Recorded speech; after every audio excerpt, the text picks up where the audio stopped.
welcome to my channel. So in the today's lecture we are going to discuss IPV4 header. This is a header which is going to be attached with your data at the network layer. So I already told you that when we are going to send our message to the destination machine, it is not only the message which is going to be delivered. There is lot of other information we are going to send with the message which will help your message to reach at the destination. So what is IPV4 header? Let's pause. Firstly, let me tell you what is the need of adding IPV4 header with your message. So let's suppose you are doing online shopping and you placed one order from Flipkart. Okay, you placed one order from the Flipkart, and now what you are doing? You are receiving your placed order from the Flipkart. So what you will be seeing on the item which you ordered, there is going to be one cover on which your address is going to be written, your delivery address. Where this product has to go. So that is actually the same thing. IPV4 header is exactly the same thing. When source is sending some message to the destination, how, if you don't have IPV4 header, then how you will be knowing that where there are hundreds and billions of millions of computers present in the network. So where this packet has to be delivered. How do we know that? With the help of IP address. And that IP address is written in the IPV4 header. It is not just the source IP address and destination IP address. Lot of other information is also going to be present in the IPV4 header. So you can also take example if you are sending some Gmail to your friend. There is also addresses like from and to. If you look at when you send any email, you have to define the address where the Gmail of the recipient you have to write. Okay, and you also have to write which person is sending this message. So both from and to you have to mention in your Gmail when you want to send any message to the recipient. So the same way we need to use IPV4 header, which will help you to deliver your packet to the destination. So now let me tell you, these are actually the fields which are going to be present in the IPV4 header. This is actually your original content of the message. This is actually your message. And with your message, this entire information is going to go to the destination machine. Okay, but we are really not aware. We just know that we are sending some message. What is the source IP, destination IP? We are really not aware of it. We don't even take care of all these things. These things happens at the internal level. Okay. So now let's discuss all the fields of the IPV4 header one by one. So the first field we have is version. Why do we need version in IPV4 header? So if you look at anything, even if you look at mobiles, every day new versions of mobiles are coming. If you look at the operating systems, Windows operating system, every day you look at the new versions of operating systems are coming. So similarly, when we are working on anything, we also need to define the version. Okay, because it is not that whatever you are building now, that is going to remain forever. You will be doing lots of changes. You will be doing lot of modification. Okay, if you are making any software, it is not that the software which you are making now is permanent or it is fixed. You in the future, according to the requirement, you will be doing lot of changes in your software. So whenever you perform any changes or you add some new functionality to your software, so what we do, we just give it new version. Okay, so version, it is a kind of, keeping track of all the changes you are doing in your software. Like initially, if you look at WhatsApp, in this version, this was the functionalities present in the WhatsApp, and later some more functionalities are added. Now they change the version of the WhatsApp to new version. So this way, version is just to keep track of the functionalities. Okay. So similarly, in this we have basically version option. So now if you look at, we are discussing IPv4 header. Okay, it is not that for the future or for the lifetime we will be using only IPv4 header. Now if you look at, we are also studying IPv6 version, IP version of 6. So we are also studying it time to time as our requirements are getting changed.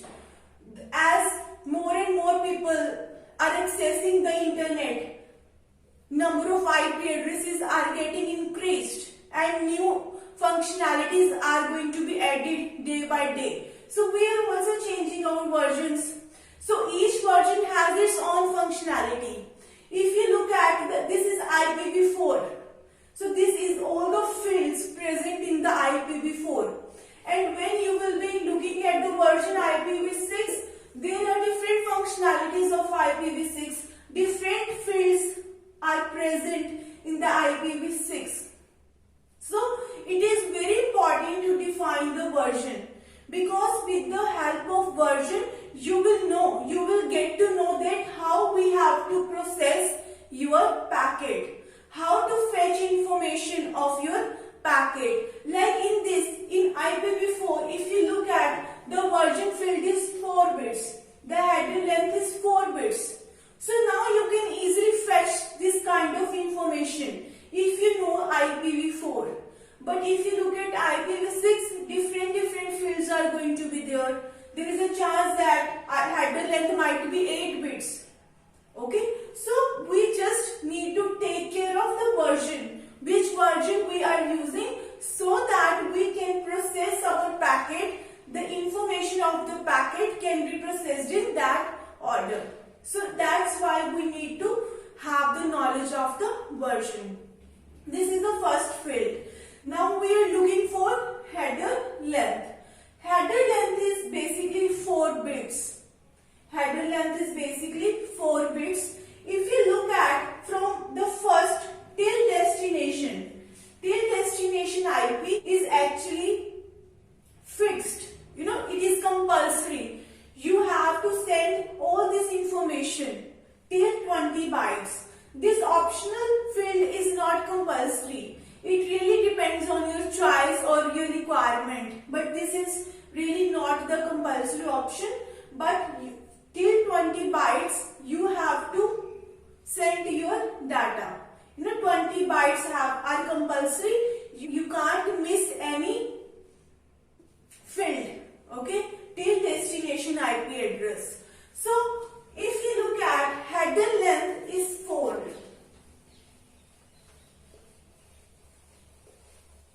So header length is 4, but the header in what is the minimum size of the header? The minimum size of header is 20 bytes. Because these 20 bytes till destination IP is compulsory. You can't left any field.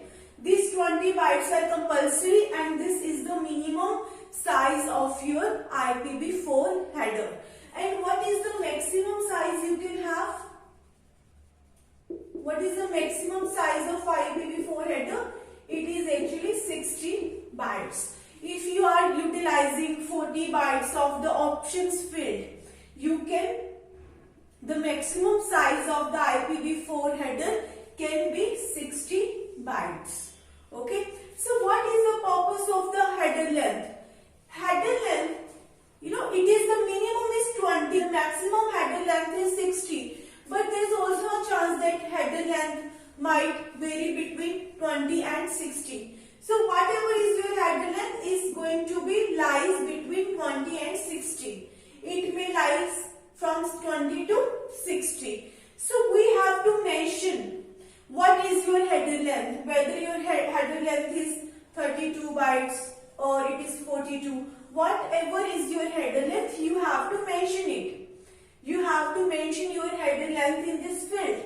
Why we are doing it? Because if we have a fixed header length, then we really don't need to use this field if our header length is fixed.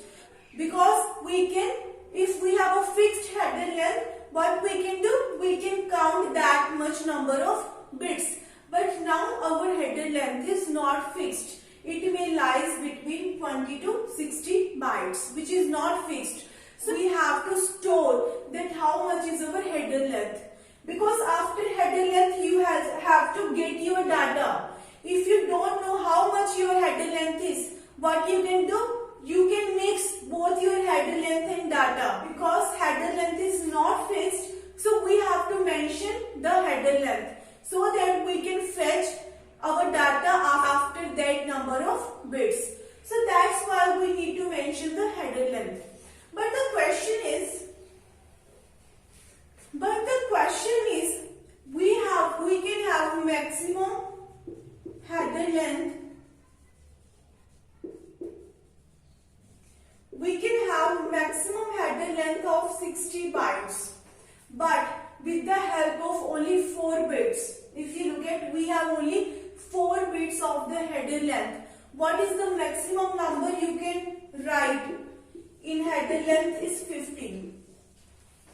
The maximum number that we can write in header length is 15. But we have a 60 byte possible of the header length. So how we are going to adjust 60 and 15? Because we have to do some kind of operations. What operation we should do so that we can balance 16 and 15? If you have a 60 bytes of header length, but in header length you can store only 15 number. So how would you know that you have a 60 bytes of header length with 15? So the option is we use division method. What we do? We use division method. We can do 60 divided by 4. If you divide 60 by 4, you can get 50. Okay, if you have 60 bytes of data, if you divide that with 4, you can get 15. So let's suppose if I have a header length of 32. I have a header length of 32. What I can do? I can store maximum number is 15. But I want to save this 32 number in the header length. What I will be doing? I will be dividing it with 4. It is actually 8. So what I will be doing?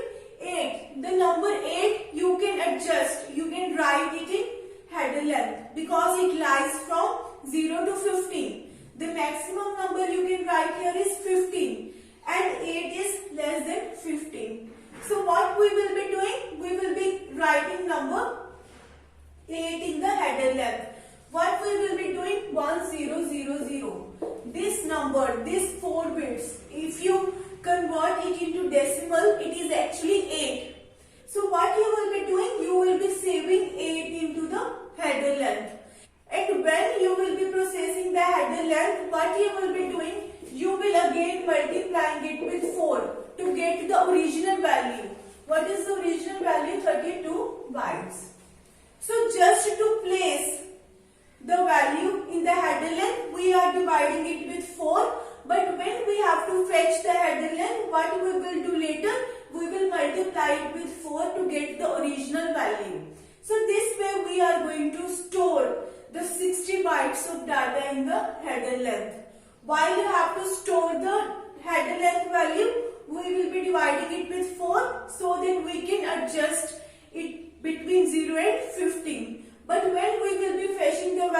from the header length, we will be multiplying it with 4 to get the original value. So this is our header length field. Now my next question is, if now we took 32. We took 32. It is completely divisible by 4. You can completely divide this value with 4. Let's suppose you have 34 bytes of header length. You have 34 bytes of header length. And if you divide it now with 4, it is equivalent to 8.5.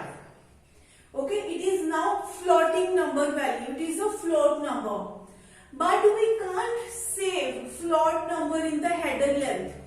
We can't save this float number in the header length. But which value should you use now? You should take 8 or you should take 9. If you take value 8 in the header length, what will happen? Now you think that 32 bytes are of header. Okay, now what we are considering, 32 bytes of header length is there. So the remaining 2 bytes of data, we have actually 34 bytes of data. So the remaining 2 bytes of data, we will consider that remaining 2 bytes as a part of the message. We will consider that 2 bytes in the message. So what would happen? The original content of our message is getting changed. We don't want that. We have to take exact number of header length field. If any more bits you are going to add in the message, or you are going to decrease some number of bits from the message, your original content of the message is changed. We don't want that. So what we will be doing? We have 34 bytes of data. What we will be doing? 2 bytes of dummy data. 2 bytes of dummy data we are going to add in the optional field, because this optional field is not very much compulsory. You can use this option field when you have any requirement. Like if you have to add some dummy bits or you have to do padding of bits, then you can use this option field. Now what you will be doing, these 2 bytes of data you are keeping in the options field. Now what you will be having, you have a 36 bytes of data. 36 bytes of data, and you divide it with 4, 9. 9 number is going to be saved here. And now you will not be mixing your header length part and data part together. Okay, so this is way that how we deal with the header length. It is very important that you should understand how to balance between less number of bits and more data or more header length. So 15 bits, 15 numbers are there in header length per 60 byte of data. So how we are going to do? By division method. Okay. So next we have a type of service. This field is not very much used. You know, this field is not of very significance. I really don't know any use of this field, so we are leaving it. And this field is not asked very much in any of the exam. Okay.